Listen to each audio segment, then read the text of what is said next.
Aric Almirola wins the NASCAR Xfinity Series race on Saturday at Phoenix, but was his move for the win dirty or not? Welcome back to Break Hard. I'm Matt. Before we get into the Aric Almirola controversy, new week, another NASCAR controversy to talk about, not on NASCAR's side, just more on the driver's side. This time, worth noting, William Byron got the pole for Sunday's NASCAR Cup Series race at Phoenix. Catherine Legge, as Clint Boyer said, then corrected himself and said leg, so that's growth by Clint Boyer. We appreciate that. She qualified last. She's the first woman to race in NASCAR in the Cup Series since 2018 when Danica Patrick started Daytona 500. Honestly, her pace wasn't really that far off of Cody Ware. So like good for her and good for that 78 team.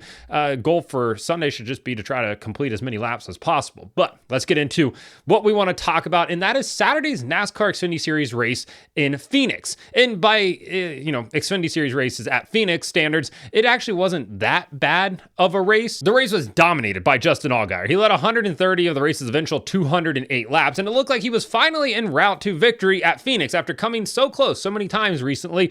And then just as you think that's going to happen, Nick Lights in the Vans Warped Tour car, pretty cool car, unfortunate timing for a crash here, decided to go a crash, bring out a late race caution, set up a green-white checker, and spoiler alert, Justin Allgaier doesn't win. Instead, we have Alex Bowman on the restart shooting the gap 4 wide, makes no contact with anybody, doesn't beat and bang his way up there, shoots the middle, takes the lead. Oh, cool, Alex Bowman's going to win at his home track. Remember back in 2016 when he almost did that, subbing in for Dale Earnhardt Jr.? Well, now he's going to get the opportunity to do that in the Xfinity Series, driving that 17 HendrickCars.com Chevrolet.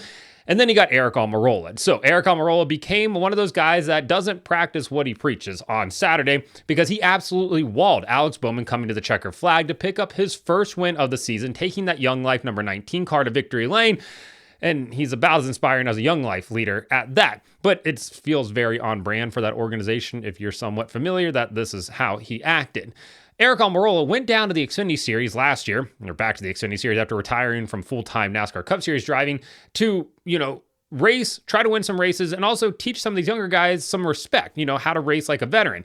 And since then, he's just devolved into the same type of driver that he wanted to go down there and try to fix, and that was no different on Saturday in Phoenix. I know a lot of people are going to say, well, that's because he got loose on corner exit. He washed up into the 17 of Alex Bowman. Yeah, you're right. He did get loose on corner exit because he overdrove the corner trying to get to Alex Bowman, and then he was trying to catch the car, and he did catch it when he hit the 17 of Alex Bowman and put him into the wall.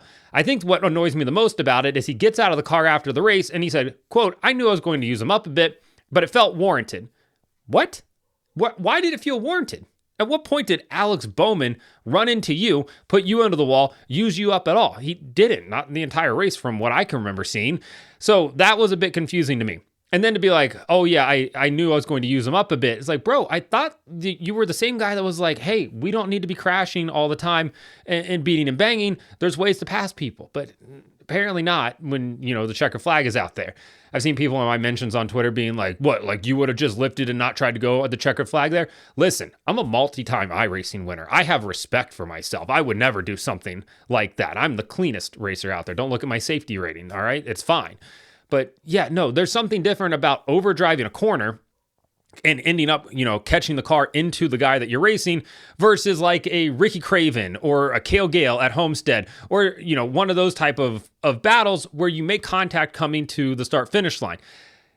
In this situation, this was all, on the side of Aric Almirola, who drove into the 17 on purpose, knew he was out there, knew he was going to use him up, and then goes to victory lane for it, and then acts like, oh yeah, like I would have done the same thing. Alex Bowman, disappointed after the race, didn't really throw him under the bus too much, but was just like, I guess you got to do what you got to do. That's big time auto racing. And he's right. Like, unfortunately, that's just kind of the culture now that people seem to have accepted that. That's just what you got to do. You do what you got to do. Except for Aric Almirola is a part-time driver, not racing for a championship, not racing for anything memorable other than like memories for his kids, which I respect. Like, it's cool that his kids got to go out there and celebrate with him. And it's cool that they get to go to victory lane with their dad. But like, ultimately, nobody's going to remember Aric Almirola winning at Phoenix. Nobody's going to remember Alex Bowman winning at Phoenix either if he ends up getting that victory. But to do it in the way that he did, and then get out and say what he did after the race, that just kind of, rubs you the wrong way in a sense. And there's certainly going to be people on here that are like, hey, that's the type of racing I want to see. Beating and banging, short track racing,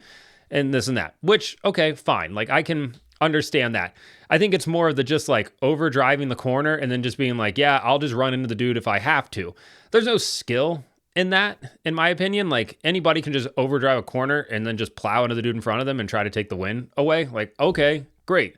I mean, Joe Graff Jr. managed to win an ARCA race that way. Like, it's not impressive by any means, but it gets you to victory lane, it gets you the trophy, and it makes you happy for a night, I guess. So be it.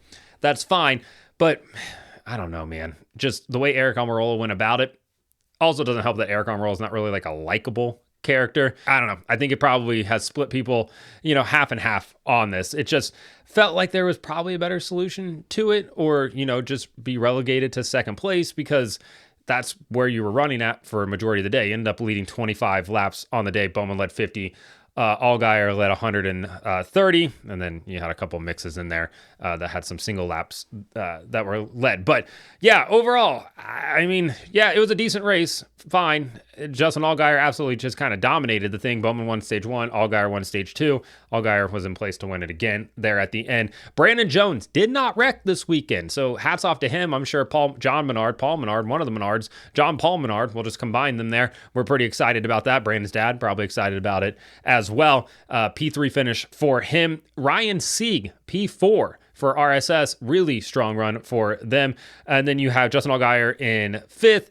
Taylor Gray 6th, Sam Mayer 7th, Christian Eck is 8th, Jesse Love 9th, and Nick Sanchez rounding out your top 10. Parker Retzloff in 11th. That's a really good run for him there. Connor Zilic had a pit road penalty late in this race. He ends up finishing 16th. Just going through and picking up some notables through there. So, yeah, overall, decent day of racing. Not the best race at Phoenix after all. I would be interested if maybe they could bring a softer tire back as well. But for the Xfinity Series, it definitely puts on a better show than the Cup Series has up to this point. We'll see what the Cup Series does on Sunday with this softer tire as well.